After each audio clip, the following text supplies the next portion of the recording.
Praise the lord. దేవుని పరిశుద్ధ నామానికి మహిమ కలుగునుగాక.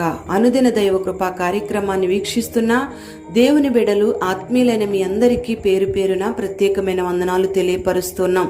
నిశ్చయముగా ఈ దినం ఈ మాటలు వింటున్న మీకు ఆయన ఉన్నతమైన కృప తోడయుండునుగాక. ప్రియ దేవుని బిడ్డలారా, ఈ లోకంలో ఉన్న ప్రతి మనిషికి కూడా మేలు పొందుకోవాలని కోరిక ఉంటుంది. ఏ ఒక్కరూ కూడా కీడు కలగాలని గాని నష్టాన్ని చూడాలని గాని ఆశపడరు. మరి మనిషి మేలు పొందుకోవడానికి ఈ దినాన ఎన్నెన్నో ప్రయత్నాలు చేస్తూ ఉన్నాడు. అయినా కొన్నిసార్లు కొన్ని పరిస్థితుల్లో మనిషి జీవితంలో కీడుకరమైన పరిస్థితులు ఎదురవుతూనే ఉన్నాయి. నష్టాన్ని మనిషి చూస్తూనే ఉన్నాడు. మరి ఈ దినాన ఈ మాటలు వింటున్న నీ జీవితంలో కూడా కొన్నిసార్లు కీడు అనే మాట, నష్టం అనే మాట వినబడుతూనే ఉంది. మరి నీ పిల్లల భవిష్యత్తులో నువ్వు మేలు చూడాలని కోరుకుంటూ ఉన్నావు. నీ ఉద్యోగంలో, నువ్వు చేస్తున్న వ్యాపారంలో నీకు మేలు కలగాలని నువ్వు ఆశపడుతూ ఉన్నావు. నీ కుటుంబ యాత్ర అంతా కూడా మేలుకరంగా, దీవెనకరంగా ఉండాలనే నువ్వు ఆశపడుతూ ఉన్నావు. మరి నీ జీవితంలో కూడా కొన్నిసార్లు కీడు అనే మాట, నష్టం అనే మాట ఎదురవుతూనే ఉంది, వినబడుతూనే ఉంది. కీడు అనే మాట ఎందుకు ఎదురవుతుందో నీ జీవితంలో ఎప్పుడైనా ఆలోచన చేసావా? మరి దేవుడు నీ జీవితంలో మేలు చేయాలని, నీకు మేలు కలగాలని కోరుకుంటూ విలాప వాక్యాల గ్రంథం 3వ అధ్యాయం 27-28 వాక్యంలో ఈ మాటను పలుకుతూ ఉన్నాడు. యవన కాలమున కాడి మోయిట నరునికి మేలు అని. Praise the lord. ఇక్కడ ఈ వాక్య భాగంలో మనం గమనిస్తే నరుడు మేలు పొందదగిన ఒక కార్యాన్ని గూర్చి వ్రాయబడి ఉంది. మనుష్యుడు తన యవన కాలమందు దేవుని కాడి మోయటం వల్ల తన జీవితాంతం కూడా మేలును అనుభవిస్తాడని ఈ వాక్యం తేటగా తెలియపరుస్తూ ఉంది. ఎందుకంటే ఈ కాడిని మోపేవాడు భూమి ఆకాశాలను సృజించిన దేవుడు గనుక. కాడి అనే పదానికి పరిశుద్ధ గ్రంథంలో అనేకమైన ఆత్మీయ అర్థాలను మనం గమనిస్తాం. ఒక యజమానుడు తన యొద్దనున్న ఒక ఎద్దు మీద కాడిని మోపితే ఆ పశువు తన యజమానుడు నడిపించినట్లుగా నడుస్తుంది. ఇక్కడ మనం కాడి అనే మాటను గమనిస్తే ఈ కాడి అనే మాటకు అర్థం బరువు మోయిచున్న అనుభవం. యేసయ్య శరీరధారిగా ఉన్న దినాలలో చెప్పిన మాట ఏమిటంటే, ఏ దాసుడు కూడా ఇద్దరు యజమానులను సేవింపలేడు అని. మరి మనుష్యుడు తన యవన కాలమందు దేవుని యొక్క కాడిని మోసినప్పుడు దేవుడే అతనికి యజమానుడిగా ఉంటాడు. తన జీవిత దినాలన్నీ కూడా మేలుకరంగా, క్షేమకరంగా నడిపించబడతాయి. అందుకే ప్రభు అంటాడు, నా కాడిని ఎత్తుకొనిడి, నేను మీకు విశ్రాంతిని కలుగు చేస్తాను అని. ప్రియ దేవుని బిడ్డ, నువ్వు గమనించాలి, ఈ దినాన నీ యవన కాలమందు నువ్వు దేవుని కాడిని మోస్తే నీ జీవిత దినాలన్నిట కూడా నువ్వు నెమ్మదిని అనుభవిస్తావు, విశ్రాంతిని అనుభవిస్తావు. నీ జీవితంలో మేలును మాత్రమే నువ్వు చూడగలుగుతావు.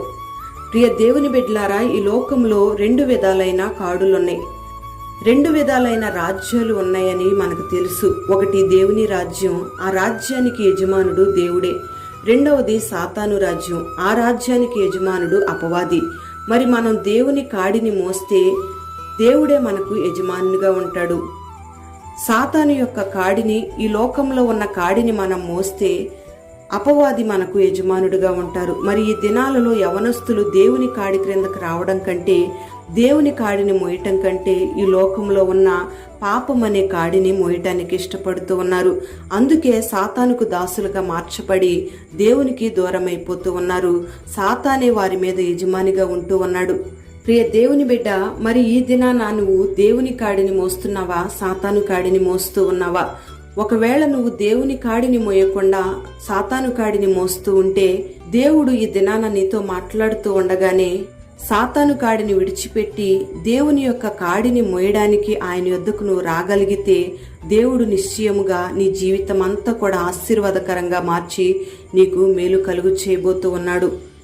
లేవియా కాండం 26వ అధ్యాయం 13వ వాక్యంలో మనం గమనిస్తే ఇశ్రాయేలీయులతో ప్రభు చెప్తున్న మాట ఏమిటంటే, ఐగుప్తీయులకు దాసులు కాకుండా నేను మీ కాడి పలుపులను తెంపెదను అని ఈ వాక్య భాగంలో రాయబడి ఉంది. ఇక్కడ ఇశ్రాయేలీయులు ఐగుప్తీయులకు దాసులు కాకుండా దేవుడే వారి మీదున్న ఐగుప్తు అనే కాడిని తీసివేశాడు.